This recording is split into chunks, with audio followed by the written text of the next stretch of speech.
നിന്റെ ജീവിതത്തിൽ പ്രയാസങ്ങളും പ്രതിസന്ധികളും ദുഃഖങ്ങളും ദുരിതങ്ങളും വേദനകളും പടച്ചവനെ ജീവിതത്തിലേക്ക് കടന്നു വരുമ്പോ അല്ലാഹുവിന്റെ വിശുദ്ധമായ ഖുർആൻ പഠിച്ച മകനെ പിടിച്ചിരുത്തിയിട്ട് മോനെ ദുആ ചെയ്യടാ, ഉമ്മയുടെ രോഗം മാറട്ടെ, വാപ്പയുടെ കച്ചവടത്തിൽ അഭിവൃദ്ധി ഉണ്ടാകട്ടെ, മോനെ സമാധാനമുള്ള ജീവിതം കിട്ടാൻ അല്ലാഹുവിന്റെ മുന്നിൽ ഖുർആൻ ഹൃദയത്തിൽ കൊണ്ട് നടക്കുന്ന നീയൊന്ന് ദുആ ചെയ്യാൻ അവനെങ്ങാനും പടച്ച റബ്ബിന്റെ മുന്നിലേക്ക് ഇരു കരങ്ങൾ ഉയർത്തിയിട്ട് ദുആ ചെയ്താ ആ ദുആയ്ക്ക് ഉത്തരമുണ്ടെന്ന് നബി മുഹമ്മദ് മുസ്തഫ സല്ലല്ലാഹു അലൈഹി വസല്ലമ തങ്ങൾ പഠിപ്പിക്കുമ്പോൾ അവന്റെ മഹത്വം നിങ്ങൾക്കറിയാനിട്ടാണ്. അവൻ അല്ലാഹു കൊടുത്തിരിക്കുന്ന സ്ഥാനം എന്താണ്? മഹാനായ പ്രവാചകൻ സല്ലല്ലാഹു അലൈഹി വസല്ലമ തങ്ങൾ പറയുകയാ, ആ മനുഷ്യൻ ഈ ലോകത്ത് നിന്ന് യാത്ര പറയുമ്പോൾ നിന്റെ പൊന്നാര മകനുണ്ടല്ലോ, അല്ലാഹുവിന്റെ വിശുദ്ധമായ ഖുർആൻ ഹൃദയത്തിൽ കൊണ്ട് നടക്കുന്നവനുണ്ടല്ലോ, അവൻ ഈ ലോകത്ത് നിന്ന് യാത്ര പറയുമ്പോ സക്കറാത്തിന്റെ അവസ്ഥയിൽ മരണത്തോട് മല്ലടിച്ചുകൊണ്ട് കിടക്കുമ്പോ അല്ലാഹുവിന്റെ മലക്കുകൾ ചോദിക്കുകയാ, അല്ലാ തഖാഫൂ വലാ തഹ്സനൂ വഅബ്ശിറൂ ബിൽ ജന്നാ. വിശുദ്ധമായ ഖുർആൻ പഠിച്ച മകന് മരിക്കുന്ന സമയത്ത് അവന് സക്കറാത്തിന്റെ അവസ്ഥയിൽ മരണത്തോട് മല്ലടിച്ചുകൊണ്ട് കിടക്കുമ്പോ അതാ മലക്കുൽ മൗത്തിനെ കാണുന്ന സമയമുണ്ടല്ലോ, മലക്കുകൾ ചോദിക്കുന്നു, എന്തിനാടാ മോനെ കരയുന്നത്, എന്തിനാ നീ പേടിക്കുന്നത്, നീ ഖുർആൻ ഇഷ്ടപ്പെട്ടവനല്ലേ, നീ ഖുർആൻ പഠിച്ചവനല്ലേ, നീ ഖുർആൻ ചുമക്കുന്നവനല്ലേ, മോനെ നിനക്കല്ല സ്വർഗത്തിൽ തരുന്ന പ്രതിഫലം കാണണോ? നമ്മൾ മരിക്കുമ്പോ സ്വർഗം കണ്ടിട്ടാണ് മരിക്കുന്നത്. ഒരു മുഅ്മിൻ മരിക്കുന്ന സമയം അല്ലാഹുവിനെ ഭയന്നുകൊണ്ട് തഖ്വയായ ജീവിതം നയിച്ച് നടന്ന മനുഷ്യൻ മരിക്കുമ്പോ അവൻ സ്വർഗം കണ്ടിട്ടാണ് മരിക്കുന്നത്. എങ്കിൽ അല്ലാഹുവിന്റെ ഖുർആൻ പഠിക്കുന്നവർ മരിക്കുമ്പോൾ, അല്ലാഹുവിന്റെ ഖുർആൻ ചുമന്നവർ മരിക്കുമ്പോ സ്വർഗത്തിലെ ഇരിപ്പിടമാ അല്ലാഹ് കാണിച്ചു കൊടുക്കുന്നത്. ഇതാണ് സ്വർഗമെന്നല്ല പറയുന്നത്, ഇതാടാ നിനക്കല്ല തരുന്ന പ്രതിഫലം, സ്വർഗത്തിലെ നിന്റെ ഇരിപ്പിടം ഇതാടാ, സ്വർഗത്തിലെ നിന്റെ വീടിതാടാ. വഅബ്ശിറൂ ബിൽ ജന്നാ. സ്വർഗം ഇങ്ങനെ കാണിച്ചു കൊടുത്ത് സ്വർഗത്തിലെ തന്റെ സ്ഥാനം ഇങ്ങനെ കാണിച്ചു കൊടുക്കുകയാ. അല്ലാഹുവിന്റെ റസൂല് പറഞ്ഞു കിട്ടുന്ന രണ്ടാമത്തെ പ്രതിഫലം, മൂന്നാമത്തെ പ്രതിഫലം എന്തെന്നറിയോ?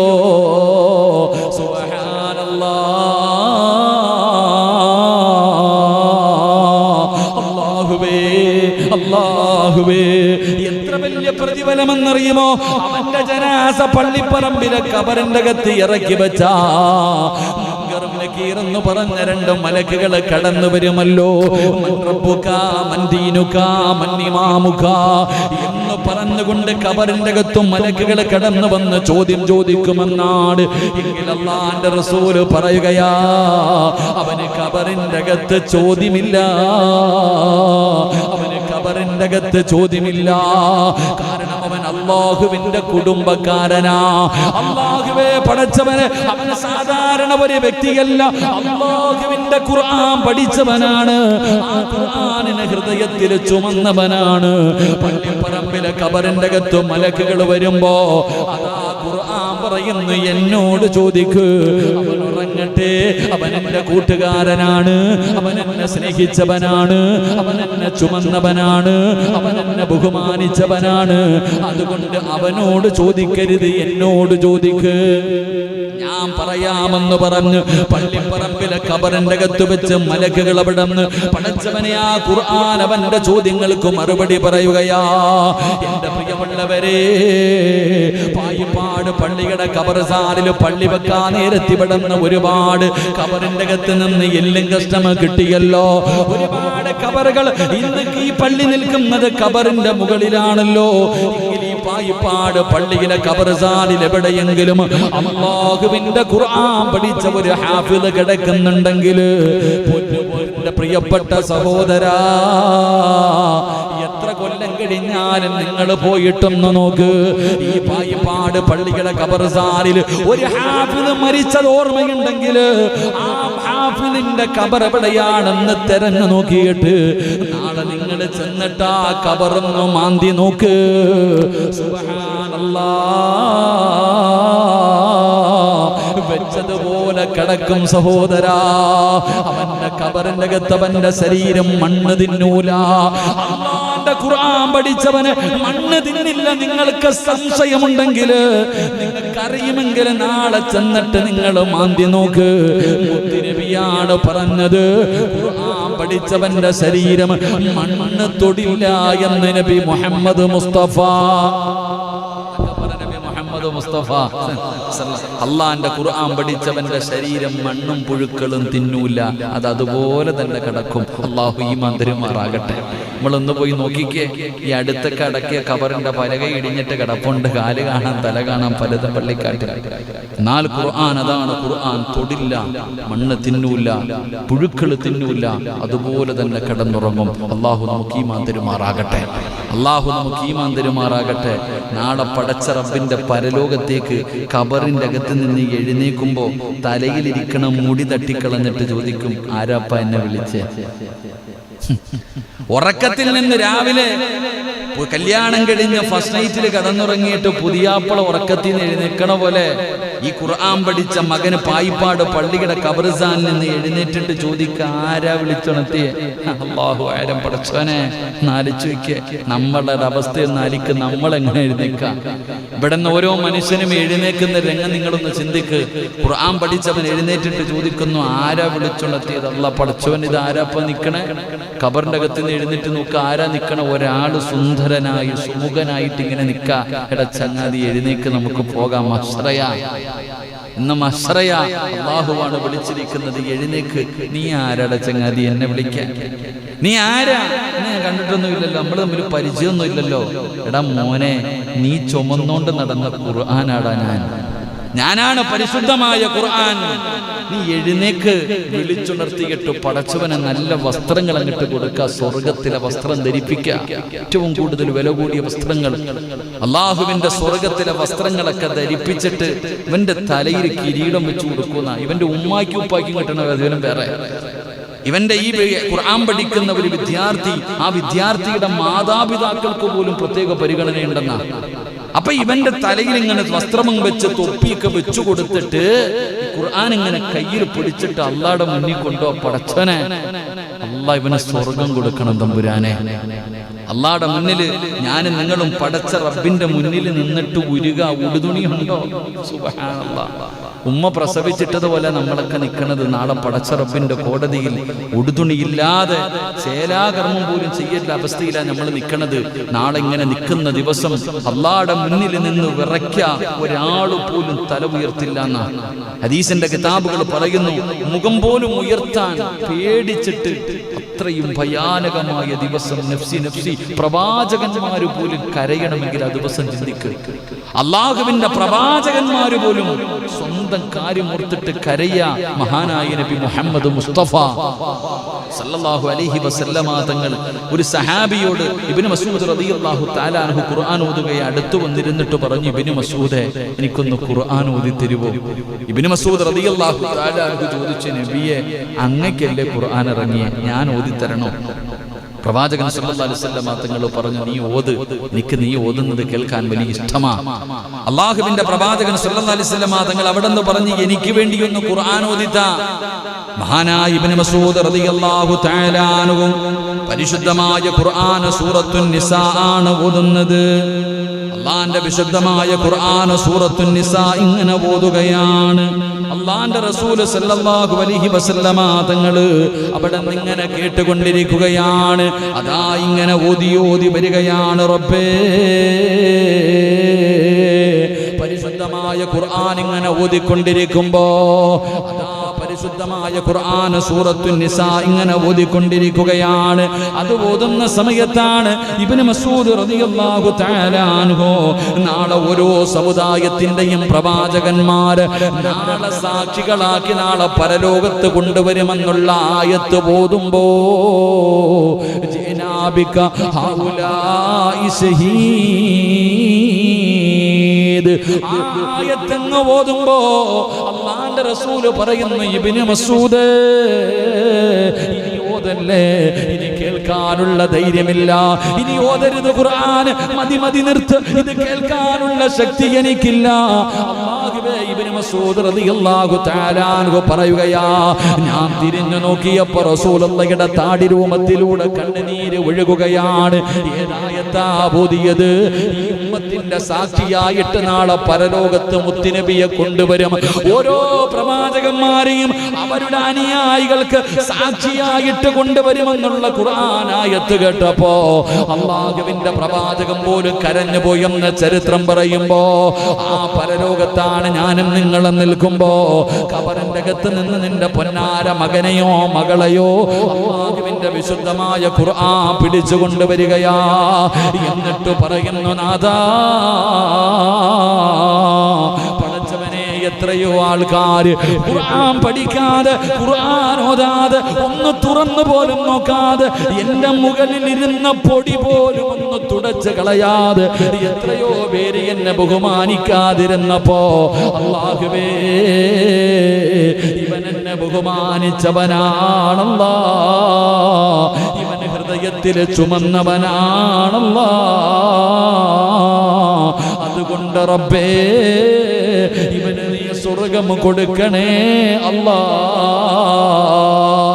നാളെ വിചാരണയില്ല, നിന്റെ പൊന്നുമോന് നാളെ ഹിസാബില്ല, നാളെ പടച്ചവൻ അവനോട് ചോദിക്കില്ല, നാളെ അവനെ വിചാരണ ചെയ്യില്ല. അല്ലാഹു പറയും, അതാടാ സ്വർഗം, നിനക്കിഷ്ടമുള്ള വാതിലിലൂടെ കേറിപ്പൊക്കോ. നാളെ അവനോട് പറയുകയാ, ഈ കാണുന്ന സ്വർഗത്തിന്റെ ഏത് കവാടത്തിലൂടെ വേണമെങ്കിലും കടന്നു പൊക്കോ. അല്ലാഹുവേ, നിന്റെ പൊന്നാര മകൻ സ്വർഗത്തിലേക്ക് കടന്നു പോവുകയാ. അവന് സ്വർഗത്തിന്റെ മുന്നിലെത്തുമ്പോ, അവൻ സ്വർഗത്തിലേക്ക് പോകുമ്പോ അവന്റെ കുടുംബക്കാര് കടന്ന് യാചിക്കുകയാ. അവന്റെ കുടുംബക്കാരിൽ പലരും നരകത്തിലേക്ക് മലക്കുകൾ കൊണ്ടുപോവുകയാണ്. അവർ പലരും നരകത്തിന്റെ അവകാശികളാണ്. ഇവൻ പദാ സ്വർഗത്തിന്റെ മുന്നിൽ പോയിട്ട് അല്ലാഹുവിന്റെ മുന്നിലേക്ക് കരഞ്ഞുകൊണ്ട് തിരിച്ചു വരികയാ. അല്ലാഹുവിന്റെ മുന്നിലേക്ക് കരഞ്ഞുകൊണ്ട് തിരിച്ചു വരികയാ. അല്ലാഹു ചോദിക്കുന്നു, നിനക്ക് ഞാൻ സ്വർഗം തന്നില്ലേ, എന്തിനാ മോനെ കരയുന്നത്? നിന്നോട് സ്വർഗത്തിന് പോകാൻ പറഞ്ഞിരിക്കുകയല്ലേ, എന്തിനാ പൊന്നുമോനെ നീ കരയുന്നത്? അല്ലാഹുവേ, എന്റെ ഉമ്മയും എന്റെ ഉപ്പയും എന്റെ കൂടപ്പറപ്പും എന്റെ കുടുംബക്കാര് ഇവരൊക്കെ നരകത്തിൽ പോകുമ്പോ എനിക്ക് മാത്രം എന്തിനാ പടച്ചവനെ സ്വർഗം? എന്റെ ഈ കുടുംബക്കാര് മുഴുവനും നരകത്തിലാണല്ലോ. മാതാപിതാക്കൾ, എന്റെ കുടുംബക്കാര് പലരും നരകത്തിന്റെ അവകാശികളുടെ കൂട്ടത്തിൽ കിടക്കുകയാ. ആ സമയത്ത് ഞാൻ മാത്രം എങ്ങനെയാ പടച്ചവനെ സ്വർഗത്തിൽ പോകുന്നത്? അവനെ കൂടെ രക്ഷപ്പെടുത്തണേ അല്ലാ. നാളെ പടച്ച റബ്ബിന്റെ പരലോകത്ത് വെച്ച് പറയുമ്പോ അല്ലാഹുവിന്റെ റസൂൽ അവിടെന്ന് പറയുകയാ, അല്ല പറയുന്ന പോകടാ, ഖുർആൻ പഠിച്ചവനെ പോകടാ, ആ കടക്കുന്നവരിൽ ഇഷ്ടമുള്ള 40 പേരുടെ കയ്യിൽ പിടിച്ചോ. അല്ലാഹു നമുക്ക് ഈമാൻ തരുമാറാകട്ടെ. അല്ല പറയും, ആ കടക്കണ ആര് വേണമെങ്കിലും എടുത്ത കുടുംബക്കാരല്ല, ഈ കിടക്കണ 40 പേരിൽ ആരെ വേണമെങ്കിലും പിടിച്ചോ, പോയിട്ട് കയ്യെ പിടിച്ചിട്ട് കൊണ്ടുപോകടാ സ്വർഗത്തിലേക്ക്. അള്ളാഹു അവസരം കൊടുക്കുമെന്ന് മുത്തുനബി മുഹമ്മദ് മുസ്തഫ. അപ്പോഴതിന്റെ വിലയേറിയ അതാ ഖുർആൻ, അതാണ് ഖുർആൻ. നാളെ പടച്ച റബ്ബിന്റെ പരലോകത്ത് വെച്ചിട്ട് 40 പേരുടെ കൈ പിടിക്കാം. ഒരെണ്ണം പോരെ എത്താ വീട്ടില്? ഇവിടെ വീട്ടിൽ ഒരെണ്ണം പോലെ രക്ഷപ്പെടാൻ. അൽഹംദുലില്ലാ. അല്ലാഹുവേ, ഞങ്ങളുടെ അത്ത എത്ര പുണ്യം ചെയ്തിട്ടുണ്ടാകും. അള്ളാഹു അദ്ദേഹത്തിന്റെ ഖബറിടം വിശാലമാക്കി കൊടുക്കുമാറാകട്ടെ. പലരും നമ്മളോടൊക്കെ പറയാറുണ്ട്, സിറാജ് ഉസ്താദേ, നിങ്ങളുടെ വാപ്പൊക്കെ രക്ഷപ്പെട്ടല്ലോ, ഒരുപാടെണ്ണം ഉണ്ടല്ലോ. 3-4 ഹാഫിദീങ്ങൾ വീട്ടിലുണ്ട്. അവരൊക്കെ കൊണ്ടുപോയി കഴിഞ്ഞാൽ പിന്നെ നിങ്ങൾക്ക് കൊണ്ടുപോകാൻ ആളെ കാണത്തില്ലല്ലോ. നമ്മളോട് പലരും ചോദിക്കാം. അള്ളാഹു നമുക്ക് ആരെയും കൊണ്ടുപോകണ്ട, നമുക്കെങ്കിലും പോയാൽ മതി. അള്ളാഹു രക്ഷപ്പെടുത്തുമാറാകട്ടെ, അള്ളാഹു രക്ഷപ്പെടുത്തുമാറാകട്ടെ. എൻ്റെ പ്രിയപ്പെട്ട സഹോദരങ്ങളെ, നാളെ 40 പേരെ കൊണ്ടുപോകാൻ അവസാനം സ്വർഗത്തിൻ്റെ മുന്നിലെത്തുമ്പോൾ മലക്ക് പറയുവത്രേ, ഓതടാ ഖുർആൻ. സ്വർഗത്തിലേക്ക് കയറി കഴിയുമ്പോ മലക്കുകൾ പറയും ഓതാൻ. ഓരോ ആയത്ത് ഓതുമ്പോഴും ഇവന്റെ സ്ഥാനം ഇങ്ങനെ ഉയരുകയാണ്. പടച്ചവനെ പിന്നെ പിടിച്ചാൽ കിട്ടൂല. ഖുർആനിന്റെ അവസാനത്തെ മിനൽ ജിന്നത്തി വന്നാസ് എന്ന് ഓതുമ്പോ ഓൻ എവിടെ ആയിരിക്കും എന്ന് ചിന്തിച്ചു വയ്ക്കേ. അള്ളാന്റെ പരിശുദ്ധമായ ഖുർആനിലെ 114 അധ്യായങ്ങൾ, 6000-ൽ പരം വരുന്ന ആയത്തുകൾ ഇത് ഓതി കഴിയുമ്പോ എവിടെ എത്തി നിൽക്കണ പടച്ചവനെ. നാളെ സ്വർഗവാസികൾ ചോദിക്കോത്രേ, ഈ ഊഞ്ഞാലിന്റെ മുകളിൽ ഇരുന്ന ആടിന ഈ കുട്ടിക്ക് ഈ പ്രതിഫലം കിട്ടാൻ കാരണം എന്താണ്? ആ ഇരിക്കണ മക്കൾ ആരാ? അവർക്ക് ഈ പ്രതിഫലം എങ്ങനെയാ കിട്ടിയ? അപ്പൊ പറയത്രേ, അഹ്ലുൽ ഖുർആൻ, അവർ ഖുർആനിന്റെ ആൾക്കാരാ, അവർ അള്ളാന്റെ പരിശുദ്ധമായ ഖുർആൻ പഠിച്ചവരാ, അവർക്ക് അള്ള കൊടുത്തിരിക്കുന്ന പ്രതിഫലം ഇതാണെന്ന് പറഞ്ഞു കൊടുക്കും. അപ്പൊ നമ്മുടെ എഞ്ചിനീയറായ മോൻ എവിടെ ആയിരിക്കും? നമ്മുടെ ഡോക്ടറായ മകൾ എവിടെയായിരിക്കും? അള്ളാഹു ദുനിയാവിലും ആഖിറത്തിലും ഉപകരിക്കുന്ന വിഭാഗത്തിൽ പെടുത്തുമാറാകട്ടെ. അള്ളാഹു നമ്മുടെ മക്കളെ നാളെ നമ്മളെ സ്വർഗത്തിൽ കൊണ്ടുപോകുന്ന മക്കളായി അള്ളാഹു സ്വീകരിക്കുമാറാകട്ടെ. അപ്പം ഞാൻ പറഞ്ഞു വന്നത്, അള്ളാഹുവിൻ്റെ ഖുർആൻ പഠിച്ചവർ അവരാദരിക്കുന്നത് ആരാദരിക്കുന്നത് പോലെ ഒന്ന് പറ. അള്ളാഹ് ആദരിക്കുന്നത് പോലെ താടിയും തഴമ്പിലൊന്നും നോക്കരുത്, ചെറുതോ വലുതോ എന്ന് നോക്കരുത്. അവനോട് പറയണം, മോനെ ദുആ ചെയ്. അവനോട് പറയണം, എനിക്ക് വേണ്ടി ദുആ ചെയ്. ആ കുട്ടിയുടെ ദുആയ്ക്ക് ഉത്തരമുണ്ട്. അള്ളാഹു നമ്മുടെ കുടുംബത്തിൽ ഒരു ഹാഫിദിനെ നൽകി അനുഗ്രഹിക്കുമാറാകട്ടെ, അള്ളാഹു നൽകി അനുഗ്രഹിക്കുമാറാകട്ടെ. 3-ാമത്തെ വിഭാഗം നീതിമാനായ ഭരണാധികാരി. നീതിമാനായ ഭരണാധികാരിയെ ആദരിക്കുന്നത് അള്ളാനെ ആദരിക്കുന്നത് പോലെയാണെന്ന് നബിയിന റസൂലുള്ളാഹി. അങ്ങനെ ഒരു ചങ്ങാതിയെ കാണണമെങ്കിൽ മഷീട്ട് നോക്കിയാൽ പോലും പറ്റൂല. നീതിമാനായ ഒരു ഭരണാധികാരിയെ ആദരിക്കണമെന്ന അങ്ങനെ ഒരു ചങ്ങാതി കാണാൻ പറ്റുമോ? നമുക്ക് പറ്റുമോ? ഇല്ല. അതാണ് അവസ്ഥ. ഇന്നത്തെ അവസ്ഥ വെച്ച് നോക്കുമ്പോൾ അങ്ങനെയുള്ള ഒരാളെ നമുക്ക് കാണാൻ പറ്റൂല. ഭരണാധികാരി എന്ന് പറയുമ്പോൾ, നീതിമാനായ ഭരണാധികാരി എന്ന് പറഞ്ഞ ഇന്ത്യയുടെ പ്രധാനമന്ത്രി മാത്രമല്ല കേട്ടാ, നിങ്ങളും ഒരു ഭരണാധികാരിയാ. പായിപ്പാട് മുസ്ലിം ജമാഅത്തിന്റെ ഓരോ മനുഷ്യനും ഞാനൊരു ഭരണാധികാരിയാ. എവിടുത്തെ ഭരണാധികാരി? എൻ്റെ വീടിൻ്റെ ഭരണാധികാരി ഞാനാ. നിങ്ങൾ ഓരോരുത്തരും നിങ്ങളുടെ വീടിൻ്റെ ഭരണാധികാരിയാ. നിങ്ങളാണ് വീട് ഭരിക്കുന്നതില്ലേ, വീട്ടിൻ്റെ കാര്യങ്ങളൊക്കെ. അപ്പോൾ എല്ലാവരും അങ്ങനെ വരും. അള്ളാഹു നമുക്കൊക്കെ ഈമാൻ നൽകി അനുഗ്രഹിക്കുമാറാകട്ടെ. എൻ്റെ പ്രിയമുള്ള സഹോദരങ്ങളെ, മാഷാ അല്ലാഹ്, നിർത്താറായപ്പോൾ 10 മണിയായി. ഞാൻ ഉദ്ദേശിച്ച വിഷയം പറഞ്ഞില്ല. ഈ 3 കാര്യം പറഞ്ഞുകൊണ്ട് അങ്ങോട്ട് കയറി പോയത്. ഇതാണ് ഈ പ്രശ്നം. കാട് കയറി അങ്ങ് പോവാ. അള്ളാഹു കാത്തിരക്ഷിക്കുമാറാകട്ടെ. അപ്പം 3 പേരെ ബഹുമാനിക്കാതിരിക്ക്. അള്ളാഹു നമുക്ക് ഈമാൻ നൽകുമാറാകട്ടെ. എൻ്റെ പ്രിയമുള്ള സഹോദരങ്ങളെ, മഹാനായ നബി മുഹമ്മദ് മുസ്തഫ. ബോറടിച്ച അൽഹംദുലില്ലാ. അപ്പം നിങ്ങൾ ചിന്തിക്കുക, എൻ്റെ പൊന്നാര സിറാജ് ഉസ്താദ്, ഈ ഹാഫിദീങ്ങൾ മാത്രമേ പോകത്തുള്ളൂ, നമുക്കൊന്നും ഇല്ലേന്ന്. നമ്മൾ ചിന്തിക്കുന്നത് ഹാഫിദീങ്ങളും ആലിമീങ്ങളും മാത്രമേ പോകത്തുള്ളൂ. നിങ്ങൾക്ക് പോകണോ? നിങ്ങൾക്ക് ഒരാളെങ്കിലും കൊണ്ടുപോകാനുള്ളൊരു അവസരമുണ്ട്. നിങ്ങൾ അല്ലാതെ ഒരാളെ കൂടെ സ്വർഗത്തിൽ കൊണ്ടുപോകാനുള്ള അവസരം അള്ളാഹു ഭാഗ്യം തരുമാറാകട്ടെ. ഇപ്പൊ കൂടെ നിങ്ങൾ മാത്രമല്ല, നിങ്ങൾക്ക് 40 പേരെയൊന്നും കൊണ്ടുപോകാൻ പറ്റൂല. ഒരാളെങ്കിലും കൊണ്ടുപോകാൻ പറ്റും. അതിനുള്ളൊരു വഴി പറഞ്ഞു തരട്ടെ. ഒരക്കൈ നോക്കിക്കൂടെ? അല്ലാഹ്ക്ക് വലിയ പവറൊന്നും ഇല്ലപ്പാ. അൽഹംദുലില്ലാ, അള്ളാഹു ഭാഗ്യം തരുമാറാകട്ടെ. നിങ്ങൾ ഖുർആനെ സ്നേഹിച്ചാൽ മതി. നിങ്ങൾ ഖുർആൻ ഓതണം. ഒരു ദിവസം പോലും ഖുർആൻ ഓതാത്ത ഒരു ദിവസം നിങ്ങളുടെ ജീവിതത്തിൽ പാടില്ല. നിർബന്ധമായിട്ടും നിങ്ങളുടെ വീട്ടിൽ ഖുർആൻ ഓതണം. നിങ്ങളുടെ ഭാര്യ, നിങ്ങളുടെ മക്കൾ, അത് ടൈം ടേബിൾ ആയിരിക്കണം. നിർബന്ധമായിട്ട് ഓതിപ്പിച്ചിരിക്കണം. വീട്ടിൽ ആരെങ്കിലും ഖുർആൻ ഓതാത്ത ഒരു ദിവസം നിങ്ങളുടെ വീടിൻ്റെ അകത്ത് വേണ്ട. നിർബന്ധമായിട്ടും. പടച്ചവനെ, എത്രയോ സമ്പന്നന്മാർ എനിക്കിപ്പോഴും ഓർമ്മയുണ്ട്.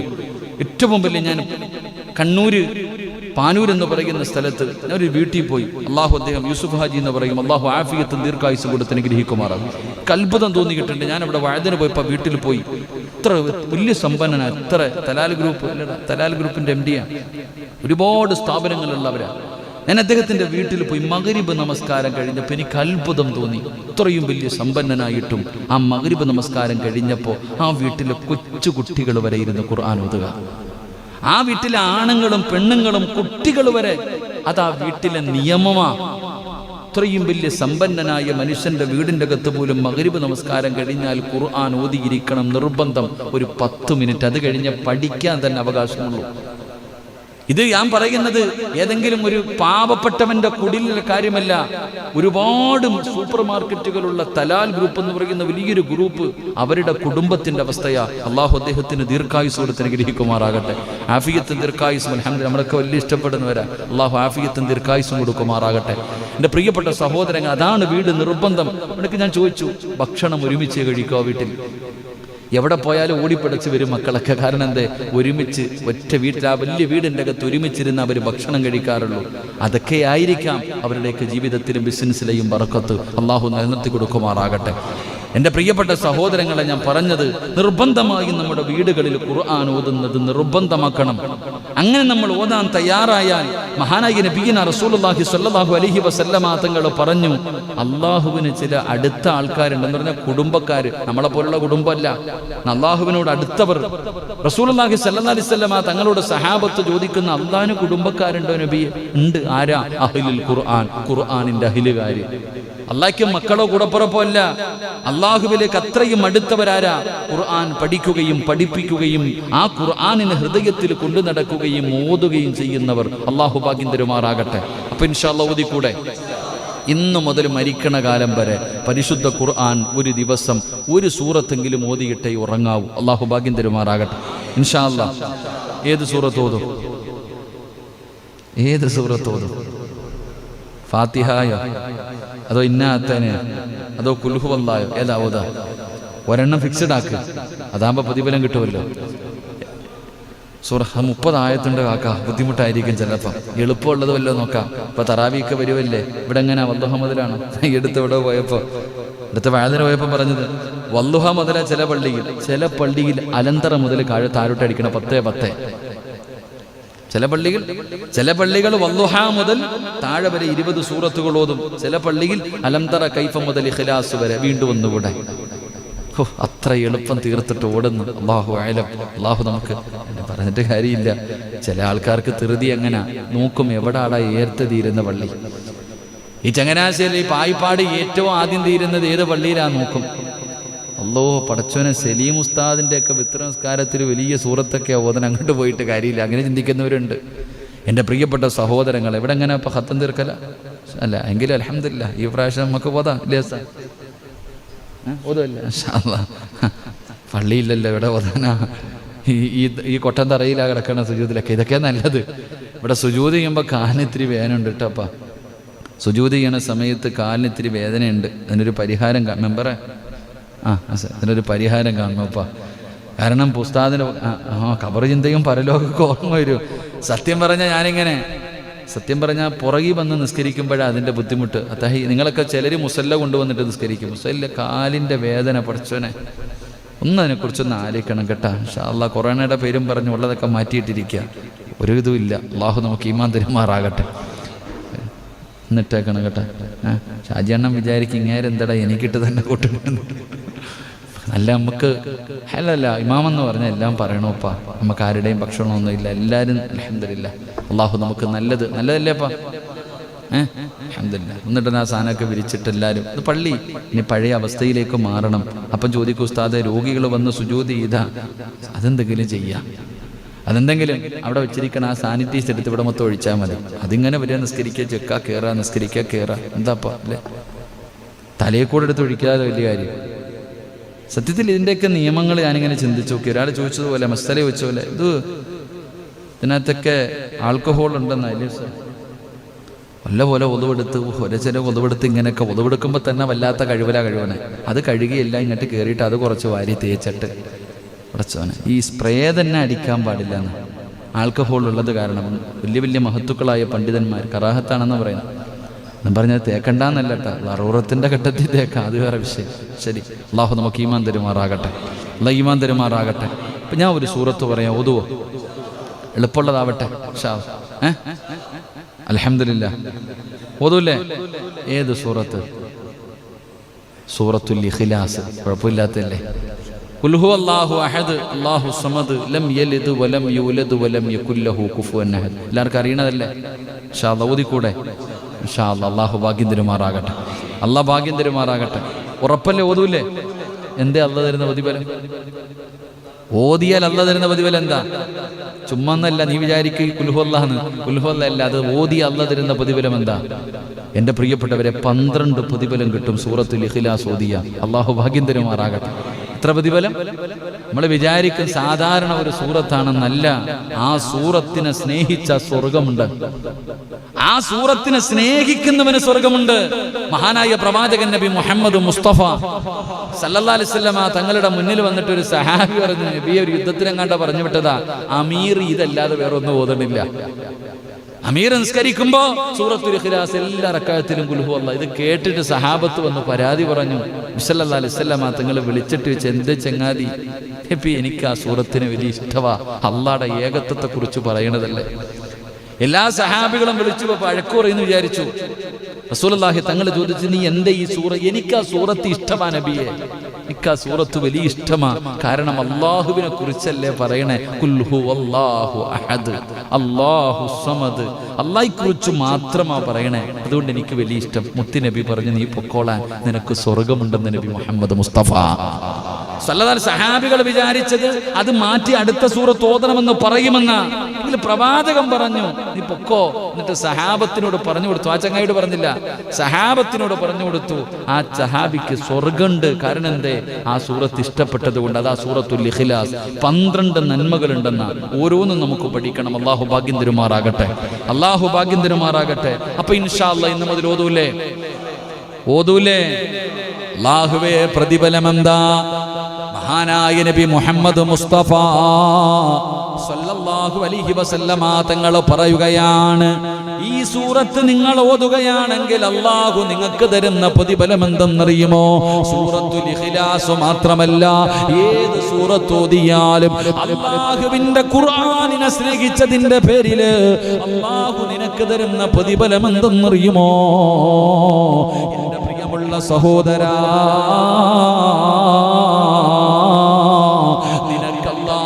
ഈമാനുള്ള ഒരു മരണം തരികയാണ്.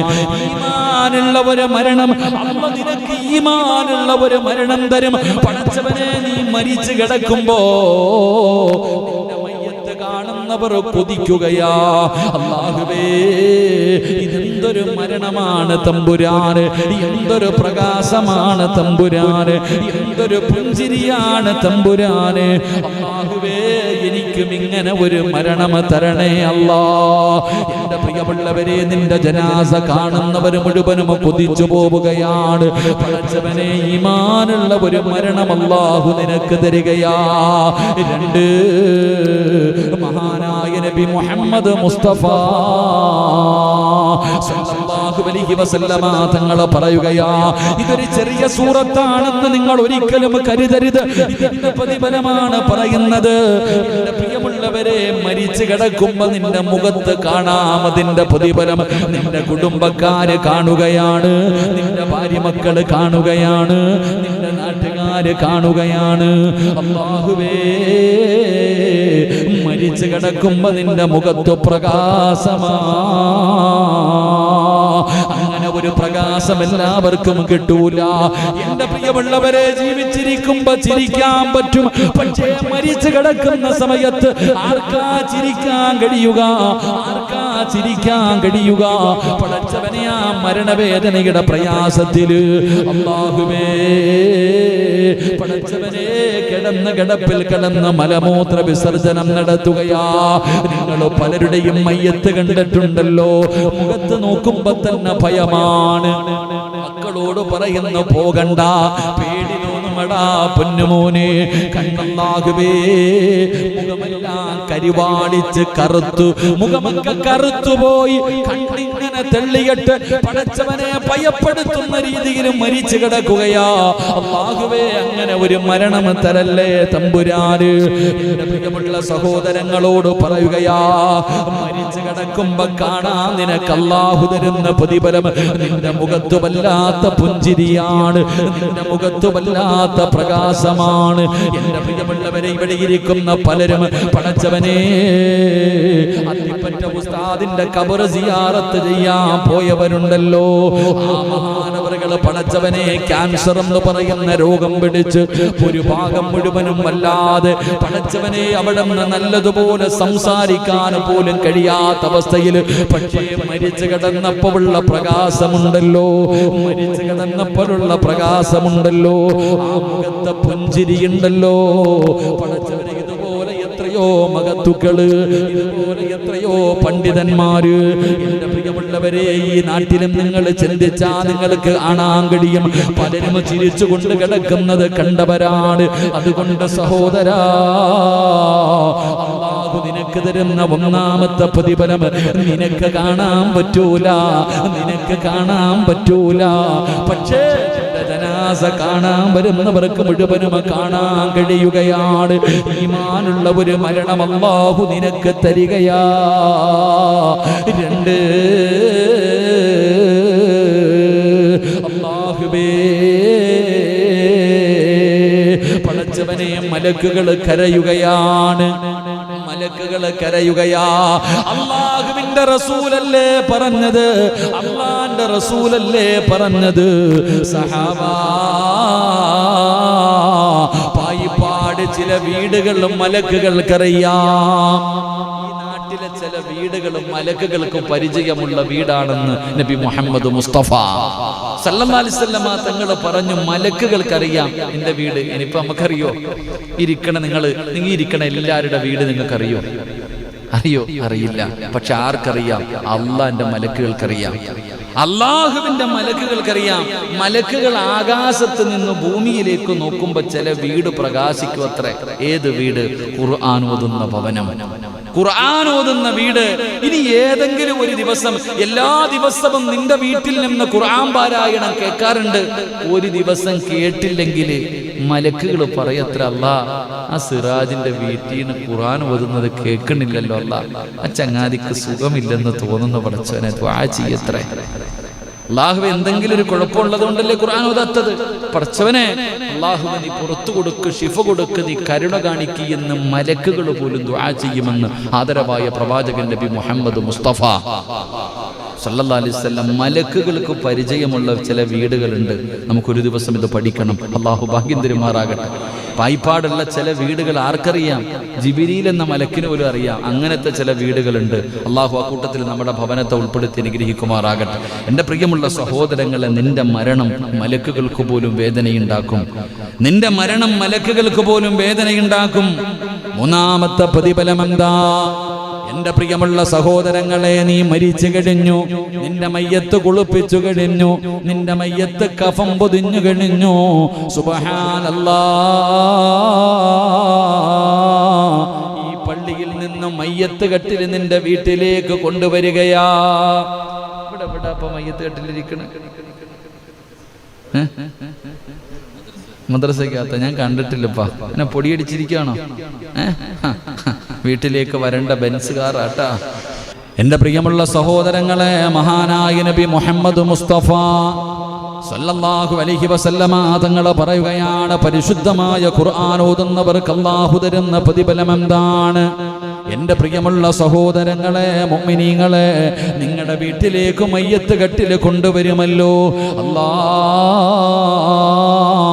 കുടുംബക്കാര് മുഴുവനും നിന്നെ കുളിപ്പിച്ചു വെള്ള തുണിയിൽ പൊതിഞ്ഞിട്ട്, നല്ല വസ്ത്രത്തിൽ പൊതിഞ്ഞിട്ട്, പടച്ചവനെ അതാ കുടുംബക്കാര് മുഴുവനും സുഗന്ധമൊക്കെ തേച്ചിട്ട് ആ പള്ളിയിൽ നിന്ന് കൊണ്ടുവന്ന മയ്യത്ത് കെട്ടിലിന്റെ മുകളിലേക്ക് നിങ്ങളെ എടുത്ത് കിടത്തിയിട്ട് എല്ലാവരും ലാ ഇലാഹ ഇല്ലല്ലാഹ് എന്ന് പറഞ്ഞുകൊണ്ട് ജനാസ ചുമന്നുകൊണ്ട് വരുമല്ലോ. പള്ളിയിലേക്ക് നിങ്ങളുടെ മയ്യത്തുകൾ കൊണ്ടുവരുമല്ലോ. അല്ലാഹുവിന്റെ ഖുർആൻ ഓതുമെന്ന് തീരുമാനിച്ചവര്, അല്ലാഹുവിന്റെ ഖുർആനിനെ ബഹുമാനിക്കുമെന്ന് ആദരിക്കുമെന്ന് കരുതിയവര്, മനസ്സിൽ നിയ്യത്ത് ചെയ്തവര്, എന്റെ പ്രിയമുള്ളവരെ, എത്രയോ പേര് പരിശുദ്ധമായ ഖുർആനെന്ന് തുറന്നു നോക്കാത്തവരുണ്ട്. പല വീടുകളുടെയും അലമാരിക്കകത്തുള്ള ഒരു കാഴ്ച വസ്തുവായിട്ട് ഖുർആൻ മാറിയല്ലോ. പല വീടിന്റെയും ടിവിയുടെ അടിയില്, പല വീടിന്റെയും തട്ടുംപുറത്ത് പൊടിയടിച്ചിട്ടാണ് അല്ലാഹുവിന്റെ ഖുർആൻ കിടക്കുന്നത്. അതിന്റെ അതിന്റെ മുകളിലിരിക്കുന്ന പൊടിയൊന്ന് തുടച്ചു കളയാൻ, അതിന്റെ മുകളിലിരിക്കുന്ന പൊടിയൊന്ന് തുടച്ചു കളയാൻ പലരും തയ്യാറാകാറില്ല. അതൊന്ന് തുറന്നു നോക്കാറില്ല, തുറന്നു നോക്കാറില്ല. എന്റെ പ്രിയമുള്ളവരെ, ശാപമാണ്. ഉസ്താദേ, വീടിന്റെ അകത്ത് സമാധാനമില്ല, വീടിന്റെ അകത്ത് സന്തോഷമില്ല. പടച്ചവനെ, പരാതി പറയുന്ന പിതാക്കന്മാരോട്, നിന്റെ വീടിന്റെ അകത്തിരിക്കുന്ന ഖുർആൻ, അലമാരിക്കകത്ത് നിരത്തി വെച്ചിരിക്കുന്ന ഖുർആൻ, അത് നീ ഒന്ന് തുറക്കാതെ വരുമ്പോ, അതൊന്ന് തുറന്നു ഓതാതെ വരുമ്പോ, ആ ഖുർആൻ നിന്റെ വീടിന്റെ അലമാരിക്കകത്തിരുന്നിട്ട് ആ ഖുർആൻ പറയുന്നു, നാഥാ, എന്നെ ഒന്ന് തുറന്നു നോക്കുന്നത് പോലുമില്ല അല്ലാ. പടച്ചവനെ, എന്നെ ഓതുന്നില്ല തമ്പുരാന്, എന്നെ പാരായണം ചെയ്യുന്നില്ല തമ്പുരാന്, എന്റെ മുകളിലിരിക്കുന്ന പൊടി പോലും ഇവര് തുടയ്ക്കുന്നില്ല, ഇവരെന്നെ പരിഗണിക്കുന്നത് പോലുമില്ല. ആ ഖുർആൻ നിന്റെ വീടിന്റെ അകത്തിരുന്ന് നിനക്ക് ശാപമാ. ആ ഖുർആൻ നിന്നെ ശപിക്കുകയാണ്. പിന്നെ എങ്ങനെയാണ് നിന്റെ വീടിന്റെ അകത്ത് സമാധാനമുണ്ടാകുന്നത്, സന്തോഷമുണ്ടാകുന്നത്, നിന്റെ വീട്ടിൽ അഭിവൃദ്ധി ഉണ്ടാകുന്നത്, നിന്റെ വീടിന്റെ അകത്ത് ബറക്കത്തുണ്ടാകുന്നത്? അതുകൊണ്ട് എന്റെ പ്രിയമുള്ളവരെ, ഖുർആനിനെ ഹൃദയത്തിലേക്ക് ചേർത്ത് പിടിച്ചോ. നിർബന്ധമായിട്ടും പടച്ചവനെ, നീ നിന്റെ ഭാര്യയോട്, നിന്റെ മക്കളോട് പറയണം, മഗ്രിബ് നമസ്കാരം കഴിഞ്ഞാൽ ഒരു 5 മിനിറ്റെങ്കിലും ഈ വീടിന്റെ അകത്തിരുന്ന് ഖുർആൻ ഓതണം. അത് നിർബന്ധമാക്കണേ. അല്ലാതെ നീയും നിന്റെ കുടുംബം ഖുർആനിന്റെ ശാപം കിട്ടുന്നവരാകരുത്. എങ്കിലും നിങ്ങൾക്ക് കിട്ടുന്ന പ്രതിഫലമെന്താ? എന്റെ പ്രിയപ്പെട്ട സഹോദരാ, എന്റെ പ്രിയപ്പെട്ട ചെറുപ്പക്കാരാ, എന്റെ ശബ്ദം കേൾക്കുന്ന ഉമ്മമാരെ, അല്ലാഹുവിന്റെ ഖുർആൻ അമിതമായി ഓതുന്ന എന്റെ പ്രിയപ്പെട്ടവര്, അല്ലാഹു നിങ്ങൾക്ക് തരുന്ന പ്രതിഫലം എന്തെന്നറിയുമോ? നിങ്ങളുടെ മയ്യത്ത് ചുമക്കുന്നതാരാ? നിങ്ങളുടെ മക്കളല്ല, നിങ്ങളുടെ കൂടപ്പറപ്പല്ല, നിങ്ങളുടെ കുടുംബക്കാരല്ല, നാട്ടുകാരല്ല. പിന്നെ നിങ്ങളുടെ ജനാസ ചുമക്കുന്നതാരാ? പായിപ്പാട് പള്ളിയിലേക്ക് നിന്റെ ജനാസ നിന്റെ വീട്ടിൽ നിന്ന് ചുമന്നു കൊണ്ടുവരുന്നതാരെന്നറിയുമോ? അല്ലാഹുവിന്റെ മലക്കുകളാ. അല്ലാഹുവിന്റെ മലക്കുകൾ നിന്റെ മയ്യത്ത് ചുമക്കുകയാ. മലക്കുകൾ, ഖുർആൻ സ്നേഹിച്ചവര്, ഖുർആനിനെ ഇഷ്ടപ്പെട്ടവര്, ഖുർആൻ ഓതിയവർ, അവരെ ഖുർആനിന്റെ അഹ്ലുകാര്, അവരുടെ ജനാസ മലക്കുകൾ ചുമക്കുകയാ. ഇതിനേക്കാളും എന്ത് പ്രതിഫലമാണ് വേണ്ടത്? ജനിച്ച കാലം മുതൽ മരിക്കുന്ന കാലം വരെ പടച്ചവനെ സ്തുതിച്ചു കൊണ്ടിരിക്കുന്ന പടച്ച റബ്ബിന്റെ മലക്കുകൾ നിന്റെ ജനാസ ചുമക്കുകയാ. എന്റെ പ്രിയപ്പെട്ട സഹോദരാ, എന്റെ പ്രിയപ്പെട്ടവരോട്, പായിപ്പാട് പള്ളിയിൽ കബറ കുഴിക്കുന്നവരുണ്ടെങ്കിൽ, ഈ പള്ളിയിൽ കബറ കുഴിക്കുന്നവരോട് നിങ്ങൾ ചോദിച്ചു നോക്ക്, ആരുടെയെങ്കിലും മയ്യത്ത് കബറടക്കാൻ കബറ് വെട്ടിയപ്പോ മണ്ണിന് വല്ല സുഗന്ധവുമുണ്ടായിരുന്നോ? പായിപ്പാട് പള്ളിയിലെ കബറ് കുഴിക്കുന്നവരുണ്ടല്ലോ, കബറ് കുടിക്കണ ആരെങ്കിലും നിങ്ങൾക്ക് അറിയെങ്കിൽ പോയിട്ട് ചോദിക്കാം, ആരുടെയെങ്കിലും മയ്യത്ത് കബറടക്കുന്നതിന് വേണ്ടി കുഴിയെടുത്തപ്പോ വല്ല സുഗന്ധവും നിനക്ക് അനുഭവിക്കാൻ കഴിഞ്ഞിട്ടുണ്ടോ? അള്ളാഹു ഈമാൻ തരുമാറാകട്ടെ, അള്ളാഹ് ഈമാൻ തരുമാറാകട്ടെ. ഇതേപ്പോ ഖജാൻജി, ഇതിന് കുഴപ്പമുണ്ടോ ചങ്ങായിക്ക്?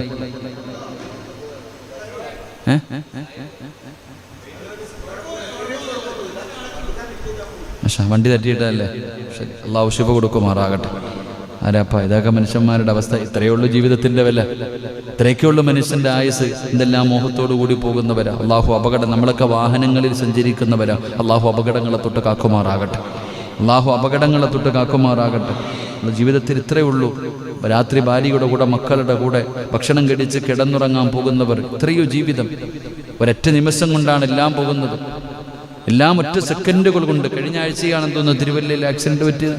ഇതെല്ലാം പ്രതീക്ഷയോടുകൂടി വരുന്നവർ. ആലപ്പുഴ ബൈപ്പാസ് തുറന്നതേ ഉള്ളൂ, എത്ര അപകടം കഴിഞ്ഞിപ്പോൾ തന്നെ പായുകയാ. വണ്ടികൾ കെട്ടിക്കഴിഞ്ഞാൽ കുട്ടികളൊക്കെ പ്രത്യേകം ശ്രദ്ധിക്കണം. വണ്ടി കിട്ടിയാൽ പിന്നെ ആക്സിലേറ്റർ കൂട്ടാ 140 എന്തെന്നറിയോ, ഗെയിം കളിച്ച് പഠിച്ചു. ചെറിയ കുട്ടികൾ മുഴുവൻ ഇന്ന് ബൈക്ക് എടുത്തു കഴിഞ്ഞാൽ ഒരു സ്പീഡ് കൂടാനുള്ള കാരണം എന്തേ? ഇപ്പൊ ഗെയിമുകൾ അതിങ്ങനെ ഓടിച്ച് പഠിച്ചു അവസാനം ഇപ്പൊ അങ്ങനത്തെ ബൈക്ക് ഇങ്ങനത്തെ ബൈക്ക്, പിന്നെ കയറിയിരുന്ന് കഴിഞ്ഞാൽ ഫ്ലൈറ്റിൽ ഓടുന്നത് പോലെ. അള്ളാഹു നമ്മുടെ മക്കളെ കാത്തുരക്ഷിക്കുമാറാകട്ടെ. അള്ളാഹു നമ്മുടെ മക്കളെ കാത്തുരക്ഷിക്കുമാറാകട്ടെ. എൻ്റെ പ്രിയമുള്ള സഹോദരങ്ങളെ, ഇവിടെ കബറ് കുഴിക്കുമ്പോൾ നിങ്ങൾ ആരെങ്കിലും കുഴിച്ചിട്ടുണ്ടോ? കബറ് കുഴിച്ചിട്ടുണ്ടോ? അപ്പോൾ ആരെങ്കിലും കബറ് കുഴിച്ചിട്ടുണ്ടോ? ഉണ്ടോ? കൈ പൊക്കിക്കേ. കബറ് കുഴിച്ചവൻ കൂടിയിട്ടുണ്ട്. അൽഹംദുലില്ലാ. ആരെങ്കിലും ഒരു മയ്യത്തിന് കബറ് കുഴിച്ചു കൊടുത്താൽ അവനൊരു വീട് വെച്ചു കൊടുക്കുന്ന പോലെ. ഈ പായിപ്പാടൊരു വീട് കെട്ടി എത്ര കൊല്ലം ജീവിക്കും നിങ്ങളൊക്കെ? ഞാനൊരു വീട് പണിതിട്ടുണ്ട്, ഞാൻ എത്ര കാലം ജീവിക്കും? ഞാൻ മരിക്കുന്നതോടുകൂടി തീർന്നു. എന്നാൽ ഞാൻ ഏറ്റവും കൂടുതൽ കിടക്കുന്ന എവിടാ? പള്ളിപ്പറമ്പിൽ. ഇപ്പൊ ഈ പായിപ്പാട് പള്ളിയുടെ ഖബർസ്ഥാനിൽ ഒരു 10-30-50 കൊല്ലം മുമ്പ് മരിച്ചവരും കിടപ്പില്ലേ? ഉണ്ടോ? 50 കൊല്ലം. ഇനി എത്ര കൊല്ലം കിടക്കണം? എത്ര കൊല്ലം? അപ്പൊ ഏറ്റവും കൂടുതൽ കിടക്കുന്നത് എവിടാ? ഏറ്റവും കൂടുതൽ കിടക്കുന്നത് എവിടാ? പള്ളിപ്പറമ്പിൽ. കോടികൾ മുടക്കി വീട് കെട്ടിയിട്ടിട്ടുണ്ട്, അവിടെ കിടക്കാൻ യോഗമില്ല. ഈ പള്ളിപ്പറമ്പിലാ വന്ന് കിടക്കുന്നത്. അതുകൊണ്ടാ പറഞ്ഞ പള്ളിക്ക് വല്ലതും കൊടുക്കാൻ. അതുകൊണ്ടാ പറഞ്ഞത് ഇതല്ലേ തറവാട്. അവസാനം വന്ന് കിടക്കേണ്ടത് ഈ താഴെ കാണുന്ന ആ കാട്ടിലല്ലേ? എൻ്റെ പൊന്നാര സെക്രട്ടറി പ്രസിഡന്റ്, ഒരു ലൈറ്റ് വെക്കണം കേട്ടോ അവിടെ പള്ളിപ്പറമ്പിൽ. ആ പാവങ്ങൾക്ക് ഒരു പ്രകാശം. കാരണം കബറിൻ്റെ അകത്തേക്ക് പ്രകാശം കിട്ടിയില്ലെങ്കിൽ ലൈറ്റെങ്കിലും. ഇതിലെങ്ങോട്ട് ഇറങ്ങാൻ തന്നെ പേടിയാ. സുബ്ഹാനല്ലാഹ്. ഇവിടെ നിന്ന് അങ്ങോട്ട് ലൈറ്റൊക്കെ വെക്കണോപ്പാ. കബറാളികളാണെന്ന് പറഞ്ഞിട്ട് അവരെയും നമ്മൾ എന്ത് ചെയ്യാൻ പറയും? ഇരുട്ടിക്കൊണ്ട്. ഒന്നാമതേ കബറിൻ്റെ അകത്ത് ഇരുളെന്ത് ചെയ്യും? അപ്പം നിങ്ങൾ പറയും ഉസ്താദ് കബറിനകത്ത് തീയുണ്ടല്ലോ, പിന്നെന്തിനാണ്? അങ്ങനെയല്ല, ഇപ്പോൾ അവർ ലൈറ്റൊക്കെ വെക്കണം. ഇൻഷാ അല്ലാഹ് വെച്ചോ. എൻ്റെ പൊന്നാര മെമ്പറെ പഞ്ചായത്തിൽ നിന്ന് വല്ലതും കിട്ടുമെങ്കിൽ അവിടെ ഒരു ലൈറ്റൊക്കെ വെച്ചുകൂടും ഇൻഷാ അല്ലാഹ്. കാരണം എന്താ, ഇപ്പം പള്ളിപ്പറമ്പ് ഞാൻ അങ്ങനെ പോകുമ്പോൾ മതിലിൻ്റെ സൈഡിൽ അങ്ങനെ കൊണ്ട് പോകുമ്പോൾ ഒരു മതിലിൻ്റെ സൈഡിൽ ലൈറ്റ് ഇരിപ്പുണ്ട്. നിങ്ങളുടെ വീടാണ് അപ്പോൾ താഴെ ഉള്ളത്? ഇപ്പോൾ നിങ്ങളല്ലല്ലോ മറ്റേക്കാടെ വീട്. അങ്ങോട്ട് പോണ വഴി ലൈറ്റ്. ഇവിടെ പോകുമ്പോൾ ലൈറ്റൊക്കെ, ഒരു നല്ല ലൈറ്റൊക്കെ വെക്കണം. അൽഹംദുലില്ലാ. അള്ളാഹു നമ്മുടെ ഖബറിടം അള്ളാഹു പ്രകാശമാക്കി തരുമാറാകട്ടെ. എൻ്റെ പ്രിയപ്പെട്ട സഹോദരങ്ങളെ, ഖബറ് കുഴിച്ചാൽ എന്തേ പ്രതിഫലം? ഒരു വീട് വെച്ചു കൊടുക്കുക.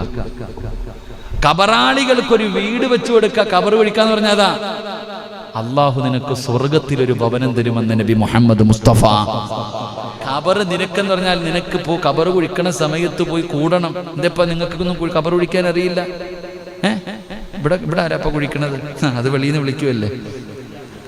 ഇവിടെ അങ്ങനെ ഇൻഷാ അല്ലാഹ് അതിനൊരു ബാച്ച് വേണം. അതാ ഞാൻ നേരത്തെ പറഞ്ഞത്. പള്ളിയിൽ ഖബറ് കുഴിക്കാൻ അൽഹംദുലില്ലാ ചെറുപ്പക്കാരൊക്കെ ഖബറ് കുഴിക്കാൻ മരിച്ചതിന് ശേഷമല്ലപ്പാ, നേരത്തെ ഒരു ഖബറ് കുഴിച്ചിടണം. ആരോ പറഞ്ഞിട്ട് ഇടയ്ക്കിടയ്ക്ക് ഖബറി ഇറങ്ങി കിടക്കണ ഒരു ചങ്ങാതി ഉണ്ടായിരുന്നത്. അനുസരണം പറയാനിട്ട് ആരോ ഒന്നിറങ്ങി കിടക്കണോപ്പാ, അതൊരു വല്ലാത്തതാ. ഞാൻ ഇറങ്ങിയിട്ടുണ്ട് ഖബറിൻ്റെ അകത്തൊക്കെ ഒന്ന് ഇറങ്ങി നിൽക്കണം, ഒന്ന് നോക്കണം, ഒന്ന് കിടന്നൊക്കെ നോക്കണം. അത് വലിയ പാവമൊന്നുമില്ല, നല്ലതാ. അവസാനം അവിടെ പോയി കിടക്കേണ്ടവരാണെന്നുള്ള ബോധം വരുമല്ലോ. ഒറ്റയ്ക്ക് ഖബറിനൊക്കെ പോയി എന്നിട്ടൊന്ന് ഇറങ്ങി നിൽക്കണം. ഖബറിൻ്റെ അകത്തൊക്കെ ഒന്ന് ഇറങ്ങി ഒന്ന് കിടന്ന് നോക്കണം, നീളമൊക്കെ കറക്റ്റാണോ. നമുക്ക് പേടി അങ്ങോട്ട് പോകാൻ തന്നെ. ഷൗക്കണ്ണൊക്കെ ഇത്തിരി നീളമുള്ളതുകൊണ്ട് ഇപ്പം ഞങ്ങളൊക്കെ ഇത്തിരി നീളമുള്ളവരാ. ഇത്തിരി ഖബറിന് ഇത്തിരി സാധാരണ പോരാ, ഇത്തിരി നീളത്തിൽ വേണം ഇൻഷാ അല്ലാഹ്. ഷൗക്കണ്ണം പേടിച്ചു പോയോ? നല്ല തസ്വ അള്ളാഹു ദീർഘായുസ്സ് കൊടുക്കുമാറാകട്ടെ. പാവം അൽഹംദുലില്ലാ. ഷൗക്കണ്ണം പറഞ്ഞിരിക്കുന്ന നേരത്തെ വെട്ടിയിടണമെന്നല്ലേ? എൻ്റെ പ്രിയപ്പെട്ട സഹോദരങ്ങളെ, ഖബറ് കുഴിക്കാൻ കൂടണം കേട്ടോ. ഖബറ് കുഴിക്കുന്നത് കണ്ടാൽ ഇൻഷാ അല്ലാഹ് ജമാഅത്ത് ഇപ്പം തീരുമാനിച്ചിട്ടുണ്ട് നേരത്തെ കുഴിച്ചിടാൻ, നേരത്തെ ഖബറ് കുഴിച്ചിടാൻ. ഖബറ് കുഴിക്കുന്ന സമയത്ത് പോയിട്ട് ഒരു മമ്മട്ടി കൊണ്ടെങ്കിലും ഒന്ന് വെട്ടിക്കൂട്. കാരണം ഒരു വീട് വെച്ചു കൊടുക്കുക. ഒരു കബറാളികൾക്ക് നീ ഒരു വീട് വെച്ചു കൊടുക്കുക. ആ വീട് വെച്ചു കൊടുക്കുന്നതിന് പകരം അല്ലാഹ് എവിടെ വീട് തരും? സ്വർഗത്തിൽ വീട് തരും. അപ്പൊ ഇനി മുതൽ ഖബറ് കുഴിക്കുമ്പോൾ കൂടുവോ? ഇവിടെ ചെറുപ്പക്കാർ ഒരുപാട് പേര്, ചങ്ങായിമാരെ ഇനി പള്ളിപ്പറമ്പിൽ ഇറങ്ങണം, ഖബറ് വെട്ടാൻ കേട്ടോ. മാരൊക്കെ പഠിപ്പിക്കണം. എല്ലാവരും ഖബറ് വെട്ടാൻ അറിയുന്ന ഒരാൾ മതി, പിന്നെ ബാക്കിയൊക്കെ പഠിക്കാൻ. വാഴയ്ക്ക് വീട്ടിൽ തെങ്ങിന് പോലും കുഴിയെടുക്കാത്ത ടീമുകളാണ്. എൻ്റെ പ്രിയപ്പെട്ട സഹോദരങ്ങൾ, അള്ളാഹു നമുക്ക് ഈമാൻ തരുമാറാകട്ടെ. ഞാൻ പറഞ്ഞത്, ഖബറ് കുഴിക്കുന്ന സമയത്ത് ചിലർക്ക് ഖബറ് വെട്ടുമ്പോൾ ഒരു മണം, ഒരു സുഗന്ധം. ചില ആൾക്കാരെ ഖബറടക്കുന്നതിന് വേണ്ടി ഖബറ് കുഴിക്കുന്ന സമയത്ത് മണ്ണിന് പോലും സുഗന്ധം. ആരുടെ മണ്ണ്? ആർക്ക് വേണ്ടി ഖബറ് കുഴിക്കുമ്പോഴാ? അല്ലാഹുവിന്റെ ഖുർആനിനെ സ്നേഹിച്ചവരുണ്ടല്ലോ, പരിശുദ്ധമായ ഖുർആനിനെ ഹൃദയത്തിൽ ചുമക്കുന്നവരുണ്ടല്ലോ, മക്കളെ ഖുർആൻ അനുസരിച്ച് ജീവിപ്പിക്കുന്നവരുണ്ടല്ലോ, മക്കളെ ഖുർആൻ പഠിപ്പിക്കുന്നവരുണ്ടല്ലോ. എൻ്റെ പ്രിയമുള്ളവരെ, നിങ്ങൾ വിചാരിക്കും ഞാൻ വെറുതെ പറഞ്ഞതാണെന്ന്. ഒരിക്കലുമല്ല. തെളിവ് വേണോ? മഹാനായ നബി മുഹമ്മദ് മുസ്തഫ സല്ലല്ലാഹു അലൈഹി വസല്ലമ തങ്ങളുടെ സഹാബിയാണ് സഅദ് ഇബ്നു മുആദ് റളിയല്ലാഹു തആല അൻഹു. ചെറുപ്പക്കാരനായിരുന്നു.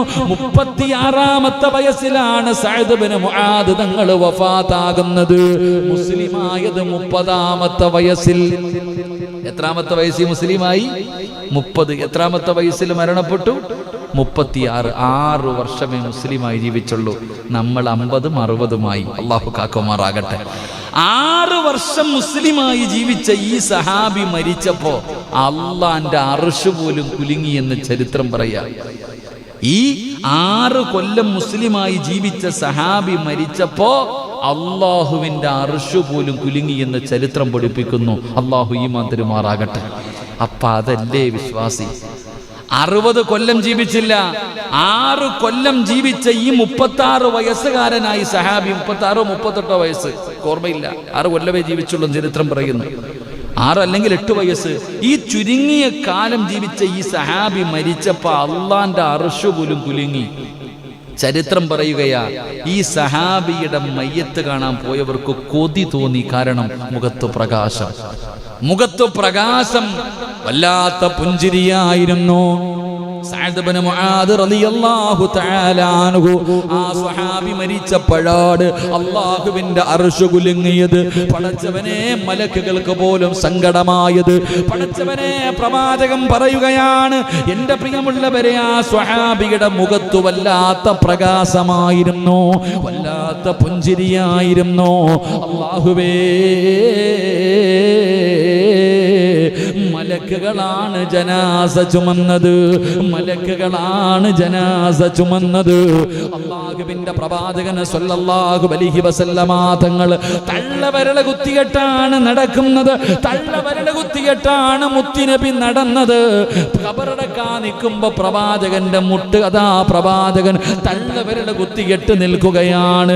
അല്ലാഹുവിന്റെ റസൂലിനോട് അതാ ഖബറടക്കി കഴിഞ്ഞപ്പോ സഹാബത്ത് ചോദിക്കുന്നു, നബിയേ, യാ റസൂലല്ലാഹ്,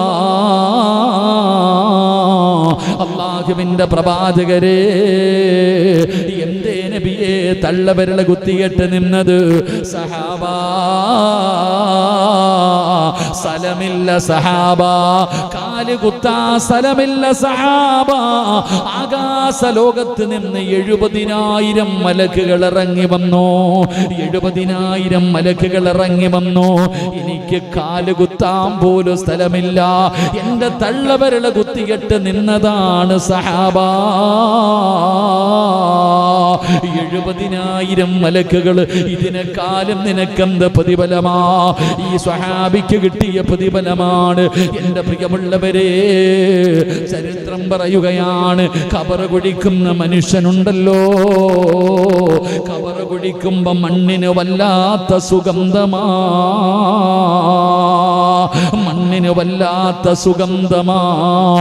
പടച്ചവനെ, ഖബറിന്റെ അവസാനം പണികടിഞ്ഞപ്പോ ഖബറിന്റെ അടിയിൽ നിന്ന് ഒരു പിടി മണ്ണ് വാരുകയാണ്.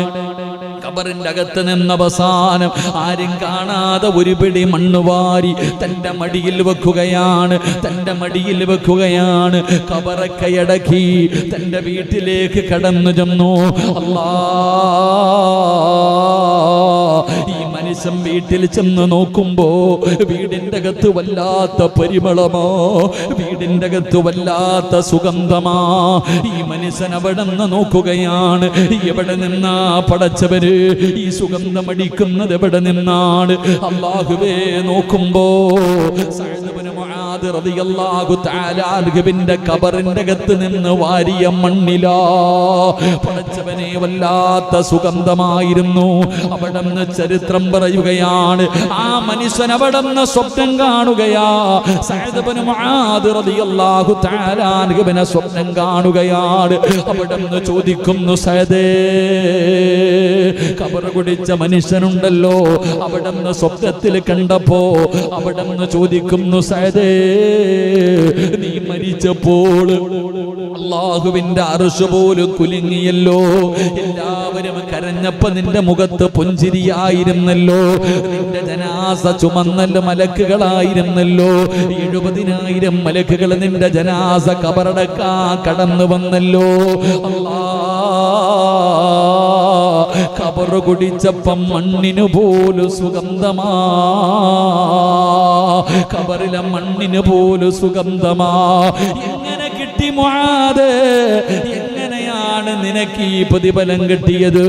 മഹാനായ സഅദ് ഇബ്നു മുആദ് റളിയല്ലാഹു തആല അൻഹു പറഞ്ഞ മറുപടി എന്തെന്നറിയോ? ഞാൻ ഓതിയ ഖുർആനിന്റെയും ഞാൻ പിടിച്ച സുന്നത്ത് നോമ്പിന്റെയും പ്രതിഫലമാ. ഞാൻ ഖുർആൻ ഓതിയതിന് പടച്ച റബ്ബ് എനിക്ക് തന്ന പ്രതിഫലമാ. ഈ ചരിത്രം നമുക്ക് മറക്കാൻ കഴിയുമോ? ഈ ചരിത്രമാണ് തെളിവ്. എന്റെ പ്രിയമുള്ളവരെ, ഇന്ന് ഈ സദസ്സിലിരുന്നു കൊണ്ട് ഉസ്താദേ ഓർമ്മ വെച്ച കാലം ഓർമ്മയുള്ള കാലത്തോളം മരിക്കുന്ന കാലം വരെ ഞാൻ ഖുർആനിനെ ഇഷ്ടപ്പെടുന്നവനാണ്, ഖുർആനിനെ സ്നേഹിക്കുന്നവനാണ്, ഖുർആനിനെ ആദരിക്കുന്നവനാണ്, ഖുർആൻ ഓതുന്നവനാണ്, ഖുർആൻ പഠിപ്പിക്കുന്നവനാണ് എന്ന് തീരുമാനമെടുത്ത നിങ്ങൾക്ക് അല്ലാഹു തരുന്ന പ്രതിഫലമാ. അതുകൊണ്ട് എന്റെ പ്രിയപ്പെട്ടവരോട് പറയുകയാ, ഖുർആനിന്റെ അഹ്ലുകാരിൽപ്പെട്ടോ. പഠിച്ചവർക്ക് 40 പേര് സ്വർഗത്തിൽ കൊണ്ടുപോകാൻ അവസരം കിട്ടുമ്പോ എന്റെ പ്രിയപ്പെട്ട ഉപ്പാ, ഒരാളെയെങ്കിലും നിനക്ക് കൊണ്ടുപോകണ്ടേ? നിനക്കൊരാളെയെങ്കിലും കൊണ്ടുപോകാൻ അവസരം അല്ലാഹു തരുമെന്ന് ചരിത്രം പറയുമ്പോ വീടിന്റെ അലമാരിക്കകത്തിരുന്ന് പൊടിയടിക്കാനുള്ളതല്ല ഖുർആൻ. കുടുംബത്തിൽ ആരെങ്കിലും മരിക്കുന്ന സമയത്ത് മാത്രം എടുക്കാനുള്ളതല്ല ഖുർആൻ. അത് വീടിന്റെ അകത്തിരിക്കുമ്പോ പലരും അതിന്റെ മുകളിലിരിക്കുന്ന പൊടി പോലും തുടയ്ക്കാറില്ല. അല്ലാഹുവേ, ഖുർആനിന്റെ ശാപം കിട്ടുന്നവരെ തൊട്ട് ഞങ്ങളെ കാക്കണേ അല്ലാ.